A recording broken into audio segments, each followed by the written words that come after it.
Hi అండి, welcome to my channel. So మనమైతే వేద నాగరికత అనే టాపిక్ అయితే చెప్పుకుంటున్నాం కదా, ఇండియన్ హిస్టరీలో భాగంగా. సో అందులో ముందు వీడియోస్ ఎవరైతే చూడలేదో వాళ్ళు చూడండి, ఓకేనా. ముందు వీడియోస్ ఫస్ట్ నుంచి చూస్తూ వస్తే మీకు అర్థమవుతుంది, మధ్యలో చూస్తే అర్థమవుతుంది, ఓకేనా. సో ఈరోజు ఏంటంటే షడ్దర్శనాల గురించి తెలుసుకుందాం ఈ వీడియోలో.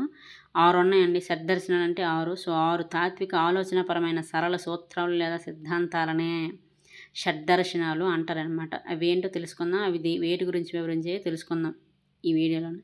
సో ఫస్ట్ సాంఖ్యని కపిలుడు రచించాడు. సో ఇదేంటంటే ఇది దేవుడు ఉనికిని అంగీకరించలేదండి, అంటే వ్యతిరేకించింది ఈ సాంఖ్య అనేది. సో ప్రకృతి సృష్టికి మూలమని చెప్పింది అనమాట ఈ సాంఖ్య. అలాగే నెక్స్ట్ న్యాయని అక్షపాద గౌతముడు రచించాడు. సో ఇది 16 షోడశ పదార్థాల గురించి అయితే వివరించింది. నెక్స్ట్ యోగ పతాంజలి అనమాట. సో శారీరక వ్యాయామం గురించి అయితే ఇది వివరించింది. అలాగే వైశేషిక 4 కనాద మహర్షి అనమాట. సో ఇదేంటంటే ద్రవ్యం లేదా పదార్థం 9 రకాలుగా ఉంటుందని అణుసిద్ధాంతాన్ని గురించి అయితే ఇది వివరించింది.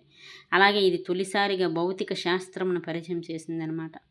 నెక్స్ట్ 5 పూర్వమీమాంస, దీన్ని జయమని రచించాడు. సో ఇదేం చెప్పిందంటే బ్రాహ్మణులు చెప్పిన యజ్ఞ యాగాదులు చేసిన వారికి స్వర్గం కలుగుతుందని చెప్పిందనమాట.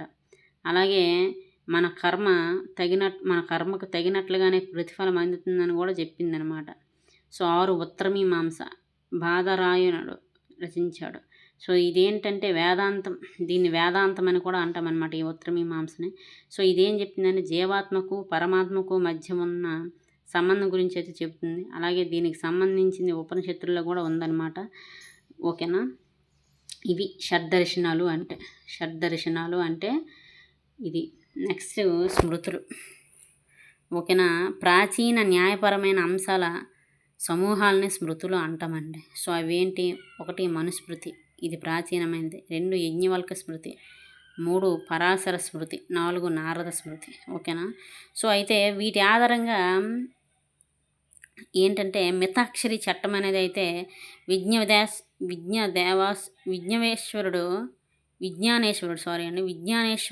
రచించాడు 11 ఏడిలోనే మితాక్షరి చట్టాన్ని. ఇది యజ్ఞవల్క స్మృతి ఆధారంగా అయితే తెచ్చాడనమాట.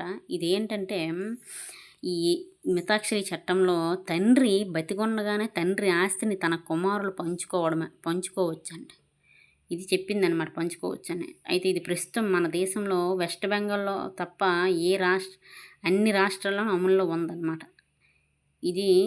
ఈ మితాక్షరి చట్టం అనేది ప్రస్తుతం మన దేశంలో అయితే వెస్ట్ బెంగాల్లో తప్ప మిగిలిన అన్ని రాష్ట్రాల్లోనూ అమల్లో ఉంది.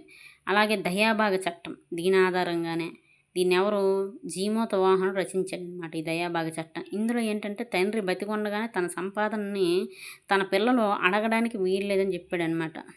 సో ఇది ఒక్క వెస్ట్ బెంగాల్లో తప్ప మిగతా అన్ని రాష్ట్రాల్లోనూ అమల్లో లేదనమాట. అర్థమవుతుందా? సో వెరీ ఇంపార్టెంట్, గుర్తుపెట్టుకోండి. అలాగే నెక్స్ట్ ఇంకో ఇంపార్టెంట్ పాయింట్, పురాణాలైన షడ్దర్శనాలు గుప్తుల కాలంలో అయితే సంకలనం చేయబడ్డాయండి. సో ఇక్కడితో వేద నాగరికతలోని ఒక చాప్టర్ అయితే క్లోజ్ అయ్యింది, సగానికి సగము.